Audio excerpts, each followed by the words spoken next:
Somos nós. E, já que nós estamos começando, nada melhor do que falar sobre recomeço. Às vezes as pessoas têm muita dificuldade de recomeçar, né?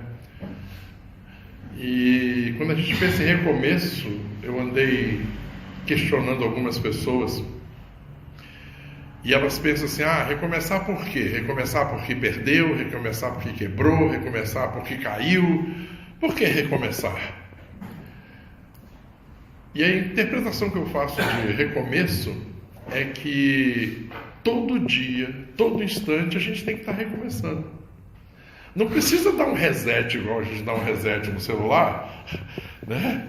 E zera tudo, mas você tem que estar recomeçando, você tem que estar o tempo todo se inspirando, você tem que estar o tempo todo buscando um motivo para continuar caminhando. Às vezes você tem um motivão, um objetivo grandioso, mas existem vários passos a serem dados até chegar nesse objetivo. E para isso você vai precisar de ter uma pilha, de ter alguém abanando, de ter alguém cutucando, ou seja, até mesmo você fazendo isso, né? A gente fala muito de entusiasmo, né? E a gente sabe que ninguém entusiasma ninguém. A única pessoa que pode se entusiasmar sou eu mesmo, porque entusiasmo é me preencher de Deus.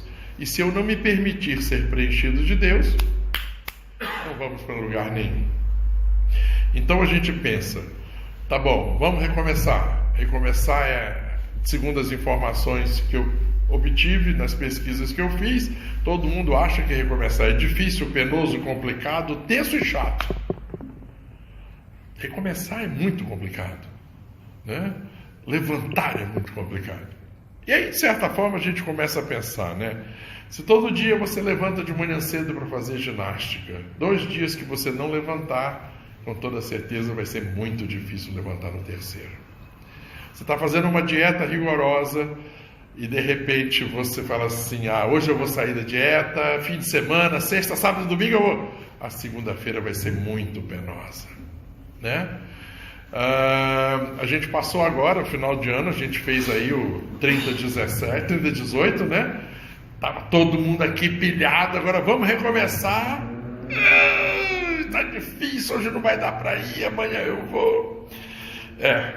E a gente precisa entender que recomeçar é gostoso. Que quando eu aprendo a recomeçar toda hora, eu não sofro mais.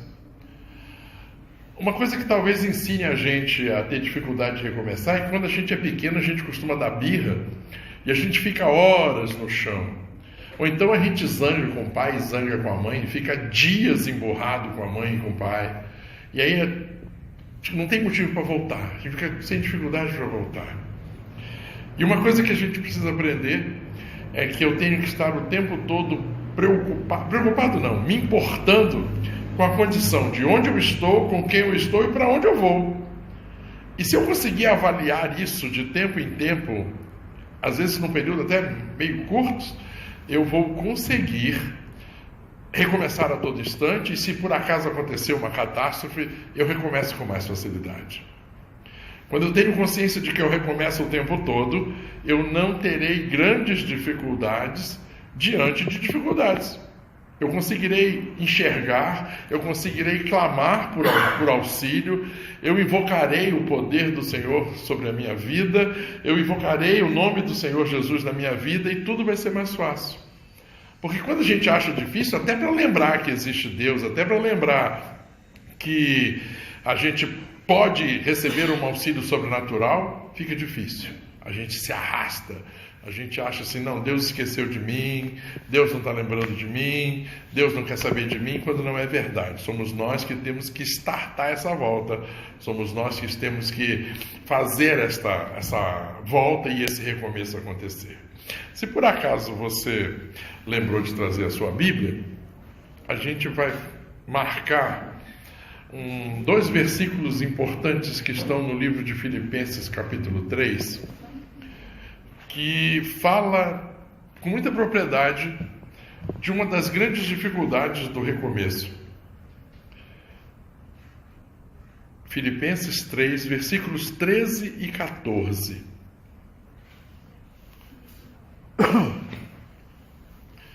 Na minha versão, você conseguiu localizar aí? Conseguiu acessar aí no seu celular? Achou? Bem. Filipenses 3, versículo 13 diz assim: Irmãos, quanto a mim, não julgo que haja alcançado, mas uma coisa eu faço. E é que, esquecendo-me das coisas que atrás ficam e avançando para as que estão adiante de mim, prossigo para o alvo pelo prêmio da soberana vocação de Deus em Cristo Jesus. Então, o que a gente vê aqui nesse texto? A gente vê que um dos motivos que dificulta o recomeço é porque a gente fica muito apegado ao passado, às experiências negativas que se deram. Então, a primeira coisa que Paulo coloca aqui é que eu tenho que prosseguir, eu tenho que levantar e andar.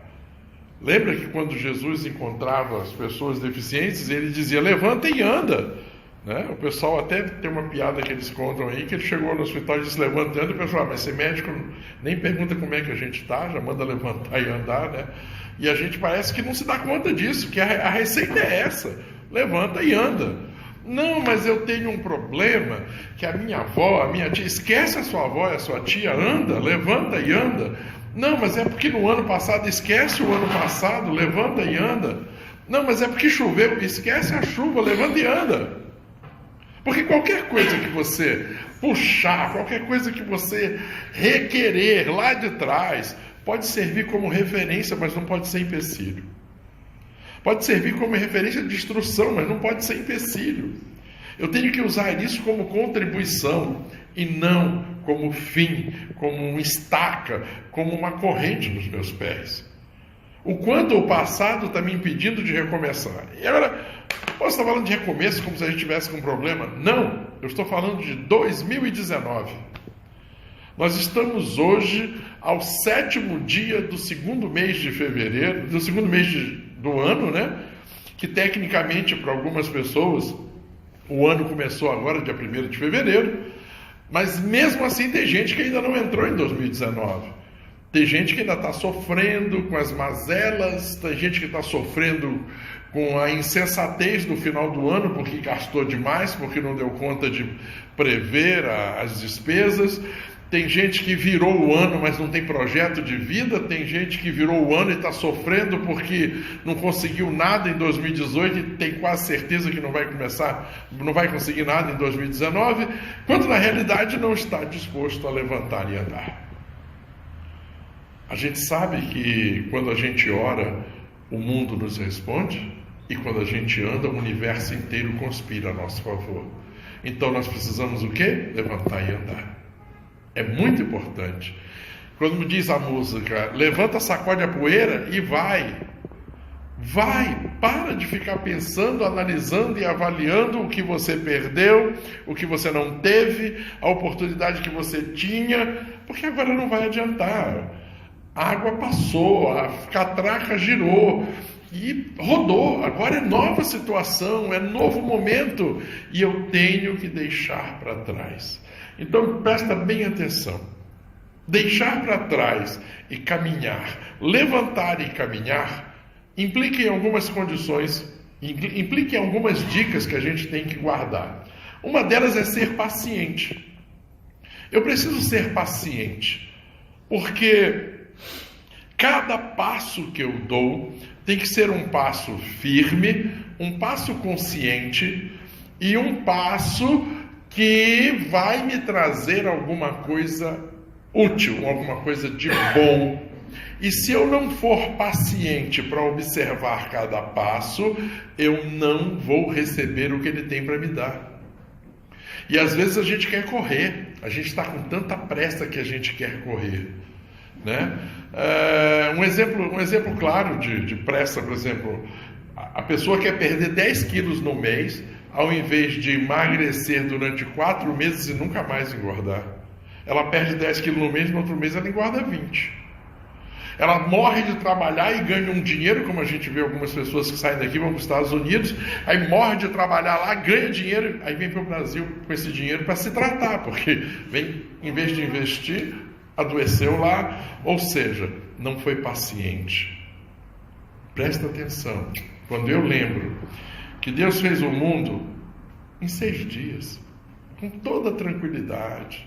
Ele podia ter estalado o dedo e feito tudo de uma vez. No entanto, ele fez em 6 dias.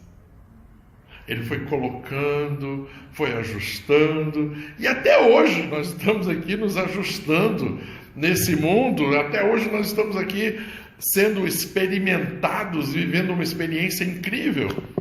Então, paciência vai ser o primeiro passo que nós vamos ter que ter para recomeçar o 2019, prestando atenção nos nossos passos, avaliando o que nós estamos fazendo, para entender verdadeiramente como é que nós vamos chegar lá na frente.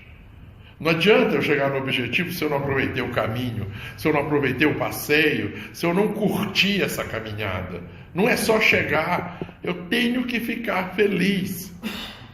É aquela pessoa, ela trabalha o dia inteiro para receber tantos reais que ela está precisando para comprar alguma coisa para a casa dela. Mas se ela não teve prazer no dia de trabalho, se ela não foi leve, se ela não foi suave, se ela não brincou, se ela não se interessou pelas outras pessoas, no fim do dia ela só vai ter o dinheiro na mão, um cansaço absurdo e uma tristeza angular. Agora, se ela viveu o dia inteiro, ela vai ter o dinheiro, vida, vai levar a coisa para casa e ainda vai ser muito melhor.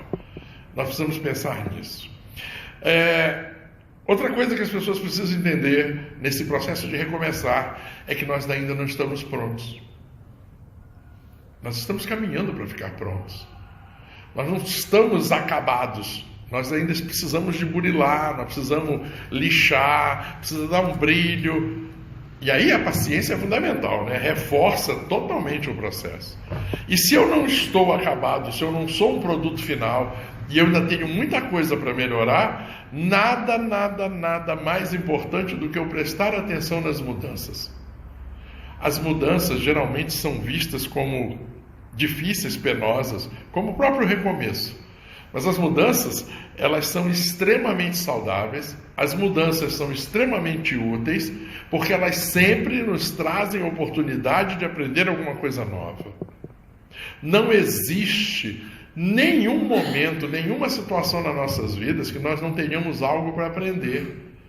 Não existe nenhum momento nas nossas vidas que a gente passe sem uma informação importante. A gente pode não perceber, a gente pode não ter isso nas nossas mãos, mas a todo instante, todos os nossos passos nos trazem grandes informações, grandes lições. O que falta para a gente? Se envolver. A gente tem muita dificuldade de se envolver, né? A gente tem dificuldade de se apresentar, a gente tem dificuldade de vender o nosso peixe. Às vezes é fácil vender o peixe do vizinho e é uma dificuldade monstruosa de vender o nosso peixe. Eu consigo falar do trabalho de qualquer pessoa, eu consigo falar do trabalho que o Salim faz, do trabalho que o Marcos faz, mas talvez eu não consiga falar do meu. Eu não consiga dizer o quanto importante é o meu trabalho. E isso se dá porque eu talvez não me envolva. E se eu não me envolvo e não consigo vender o meu peixe, se eu não consigo vender o que eu sou, é porque eu tenho dúvidas. E essas dúvidas vão me levar ao fracasso. Se eu não estou definido, se eu não tenho um projeto, se eu não tenho início, meio e fim, vai ser muito difícil eu falar de mim, vai ser muito difícil eu vender a ideia de que eu posso fazer alguma coisa boa por alguém. E nessa vida, o tempo todo a gente tem que se vender. Você se arruma para vender uma imagem de gente boa, você toma banho para vender uma imagem de gente boa, você sorri para vender uma imagem de gente boa, mas e a imagem da pessoa emocional, do profissional, do intelectual? Como é que você está vendendo isso? Como é que você passa essa ideia para as pessoas? Imagina aquele conquistador barato, Tiranossauro Rex, predador absoluto, que chega nas festas e está em cima de todas as meninas, e é o cara e tal, ele sai arrastando alguém sempre, porque ele é barulho e tal. Ele não tem vergonha de se vender. Ele talvez não faça usando a energia para o lado certo, mas ele não tem vergonha de se vender, né? E quantas pessoas dão certo na vida porque não tem vergonha de se vender? Não estou dizendo que dar certo na vida pode ser uma coisa abençoada, pode fazer um monte de bobagem aí, mas presta atenção. Se ele faz, por que eu não posso fazer? Desde que eu não esteja cometendo nenhum crime. Por que eu não posso falar do que eu faço? O que eu faço não é bom? Por que eu não posso vender o meu peixe de cabeça erguida? Eu não mereço ser feliz? Eu não mereço ser reembolsado pelo que eu faço? O meu trabalho não é digno de ter um reconhecimento financeiro? O meu trabalho não é bom? Então, isso tudo vai mudar se eu estiver envolvido com o meu processo. Se eu conseguir reconhecer, né? Às vezes a gente fica tão insatisfeito, a gente muda de emprego, muda de opção toda hora e a gente não consegue simplesmente porque a gente não se envolve. Nós temos algumas fortunas no Brasil que as pessoas do nada começaram a vender uma coisa à toa e isso se tornou um império. Né? Nós temos exemplos de grandes cases de sucesso. O cara desempregado dando azar lá nos Estados Unidos, um belo dia ele resolve vender frango frito e hoje é a maior rede de frango frito que tem. Ou seja, o que ele precisou? Ele precisou se envolver. Ele precisou se envolver. Você está envolvido com o seu processo?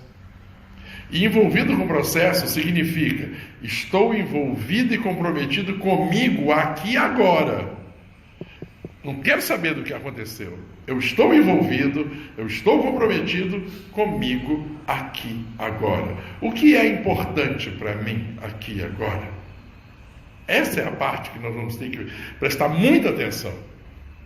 Se eu entendo que eu tenho que estar envolvido, eu vou parar de me preocupar e vou, em vez disso, vou ser grato por todas as coisas. Eu acabei de dizer que cada passo que a gente dá é recheado de instrução.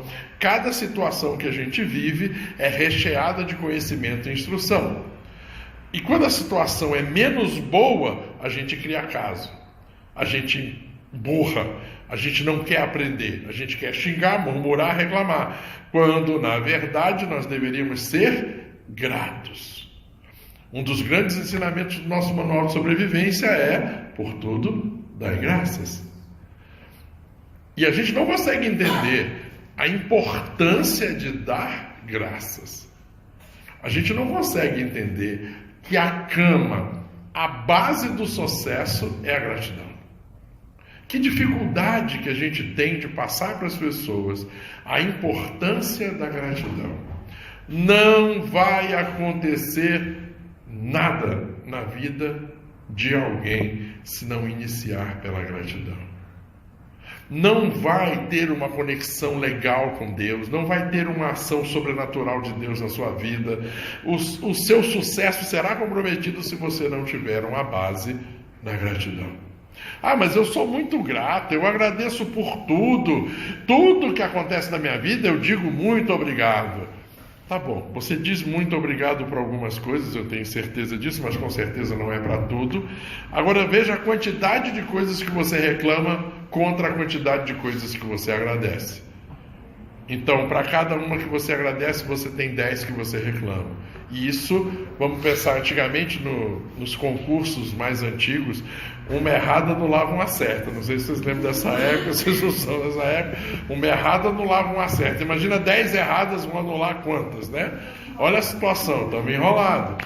Então a gente precisa ter uma atenção maior sobre nós. Nós precisamos entender que todo ponto é ponto de início. Então, deu qualquer exemplo, eu estou iniciando, estou reiniciando, estou começando, vou recomeçar, estou pronto para fazer. Não posso desistir, não posso cansar.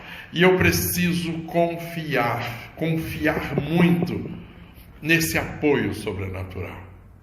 Eu preciso entender de uma vez por todas que existe um Deus, que esse Deus me ama. E que eu posso, Ele me deu condições para que eu me ligue, para que eu sintonize nele a qualquer hora do dia ou da noite, a qualquer instante, diante de qualquer situação. Eu compartilhei um vídeo nos nossos grupos de estudo, e esse vídeo é de uma mulher que está sendo assaltada, a esposa de um pastor. E no momento que o assaltante arranca o revólver para ela, ela fala assim, está repreendido pelo sangue de Jesus. O sangue de Jesus tem poder e naquele instante o assaltante tem um infarto e morre. Ele tem um infarto fulminante. As pessoas veem uma situação dessa e falam que isso é coincidência. Outros falam, como eu ouvi algumas pessoas dizendo assim, eu não acredito que Deus vai matar o assaltante. Outras pessoas vão dizer assim, não, Deus é bom, Ele pode fazer isso, mas eu não estou pronto. A pessoa consegue imaginar que é possível, mas não quer se qualificar. Mas eu sei de casos de pessoas que estavam sendo assaltadas, viraram para o assaltante, você é filho de Deus, e o cara soltou a arma. Eu sei de casos de pessoas que estavam assaltando pessoas, no momento que soube que a pessoa era crente, parou e largou tudo. Tinha um assaltante assaltando o carro do pastor nosso da Betel, e quando viu a Bíblia, perguntou, o senhor é o quê? Eu sou pastor. Não, não vou roubar o senhor, não, o senhor pode ir embora. Sabe? Essas coisas acontecem. E o que é isso? É a ação de Deus, cara. É o comportamento, é o seu envolvimento. Já parou? Qual é o seu envolvimento? Qual é o seu envolvimento, né? Você já esteve num lugar assim que alguém passasse mal e o pessoal pega o microfone e diz, tem um médico na plateia, tem um médico, você já viu isso? E aí o médico é obrigado a levantar, ele não pode se esconder. Não é isso? Agora a pergunta é, você se posiciona como filho de Deus em todos os lugares que você está? Você se posiciona, você se envolve realmente com esse compromisso de ser filho de Deus, de estar vibrando nessa frequência, de estar compartilhando esse ensinamento com as pessoas, de estar mostrando para elas o quanto é maravilhoso servir ao Senhor, ser abençoado por Ele, poder compartilhar isso o tempo todo. Isso facilita consideravelmente a caminhada. Você já parou a pensar nisso? O que você está fazendo? Você está confiando? Você está percorrendo o seu caminho, o seu trajeto com a sua alma? Ou você está só andando? Você não sabe nem que está pisando no chão. Quem é que está seguindo o seu caminho? É você ou o seu ego? Quem é que está determinando os motivos e as razões para a sua caminhada, para a sua existência?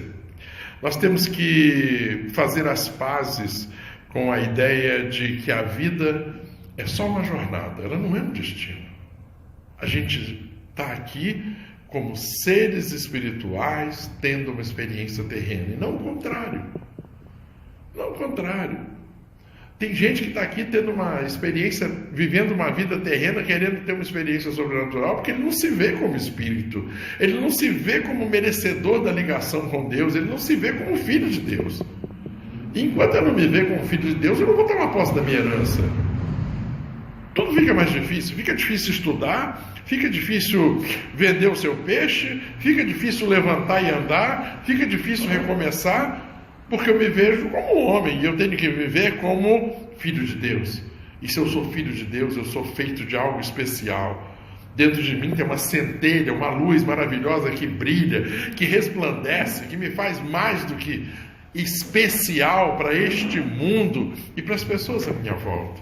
Qual é verdadeiramente a minha responsabilidade?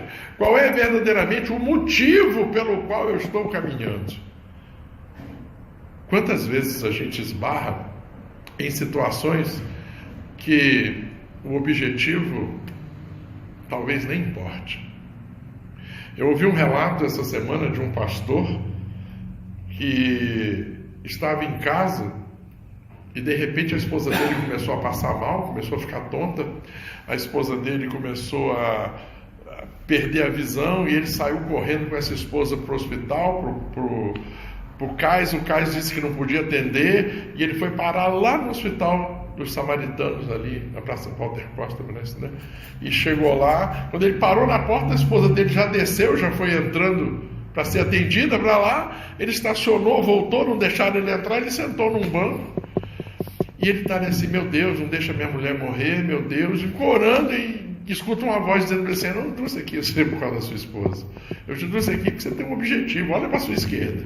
Ele olha para a esquerda, tinha um rapaz chorando, um senhor chorando, e ele vira e fala assim, mas o senhor quase matou a minha mulher para eu vir aqui, vai lá e ora por ele. E aí ele chegou lá e falou assim, Deus me mandou aqui, quase matou minha mulher, era para orar por você. O que está acontecendo? Por que você está chorando? Eu falei, porque minha mulher está lá em cima, está desenganada, está com câncer, e eu estou muito triste. E ele perguntou, eu posso orar pela sua esposa? Eu falei, pode. E aí ele subiu, e quando ele chegou lá, estavam alguns parentes e tal, e ele começou a orar. E novamente a voz de Deus fala para ele: você só ora e faz o pedido e vai embora. Faz o apelo e vai embora. Só, tá bom. Ele orou rapidinho, 2, 3 minutos de oração, e perguntou se tinha alguém ali que estava desviado, se tinha alguém ali que estava triste, se tinha alguém que queria voltar para o caminho do Senhor, se tinha alguém que queria se entregar para o caminho do Senhor. E aí levantou a menina, levantou um menino, e ele fez uma oração por eles e foi embora. Quando ele chegou lá embaixo, que ele foi lembrar: cara, é minha esposa. Ele foi procurar a esposa estava procurando por ele, né? Porque ela foi explicar para ele que quando ela passou na porta do hospital, passou tudo. Passou a dor de cabeça, a vista voltou normal. Ela ficou boazinha. O médico até queria dar um remédio, ela nem tomou. Porque realmente não era por isso. 6 meses depois, ele recebe um telefonema. E a pessoa fala assim: eu sou o pastor fulano de tal, o senhor está lembrando de mim? Mas como? Telefone? Não vou lembrar de você, telefone. Eu sou aquele que o senhor orou pela moça no hospital, estava com câncer. Aí ele se encheu para dizer que ela ficou viva, né? Aí ele falou: eu lembro sim, como é que está a sua esposa? Morreu. Aí ele fechou: por que isso tudo, né? Aí ele falou assim: morreu, mas a gente está feliz, porque a gente tem certeza que ela está no céu. Agora, o melhor de tudo, a minha esposa era evangélica, e a família inteira não era. E por causa da oração que o senhor fez, naquele momento, a sua entrega, a sua disposição, fez com que a família toda passasse a ser evangélica, que ela morreu em paz. Quer dizer, aí você vai questionar o movimento, você vai questionar as coisas como elas andam. Às vezes não é o objetivo que importa, é o caminho. Então a pergunta, para que a gente possa recomeçar em paz, além de reavaliar os medos, reavaliar as limitações, é a forma como que nós estamos tratando a nós mesmos e a forma como nós estamos tratando as pessoas e as oportunidades que nós temos. Diante de tudo isso que a gente viu, falta de paciência, a gente achar que a gente está pronto e não merece, ou está zangado porque a gente acha que merece demais, a gente não está se envolvendo, tem que mudar esse contexto. Tem que mudar esse contexto. E para que isso fique bem firme nos nossos corações, eu convidaria você para ler comigo, no mesmo livro de Filipenses, agora no capítulo 2, eu queria que você, além de ler, eu queria que você marcasse isso na sua Bíblia. Filipenses capítulo 2, do versículo 3 ao versículo 16. Para a gente poder fechar. Filipenses 2, de 3 a 16. Amém? Na minha versão diz assim: nada façais por contenda ou por vanglória, mas por humildade.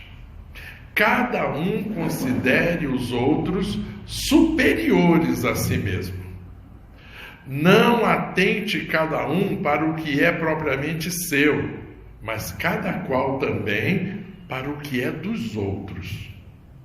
De sorte que haja em vós o mesmo sentimento que houve também em Cristo Jesus, que, sendo em forma de Deus, não teve por usurpação ser igual a Deus, mas esvaziou-se a si mesmo, tomando a forma de servo, fazendo-se semelhante aos homens. E, achado na forma de homem, humilhou-se a si mesmo, sendo obediente até a morte, e a morte de cruz. Por isso, também Deus o exaltou soberanamente e lhe deu um nome que é sobre todo nome, para que ao nome de Jesus se dobre todo o joelho dos que estão nos céus e na terra e debaixo da terra, e toda língua confesse que Jesus Cristo é o Senhor, para a glória de Deus Pai.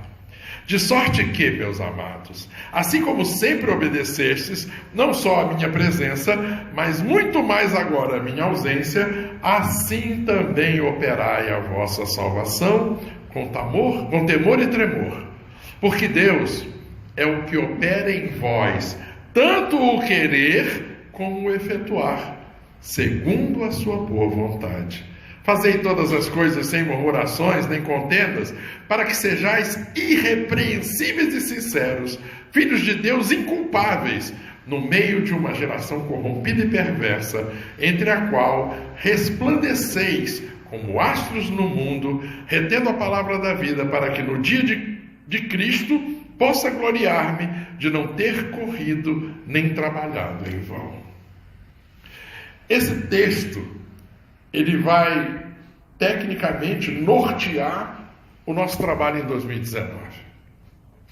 Esse texto, ele traz a responsabilidade de amar o próximo, respeitar a Deus, valorizar o que nós somos e tomar posse conscientemente, maravilhosamente bem de cada oportunidade.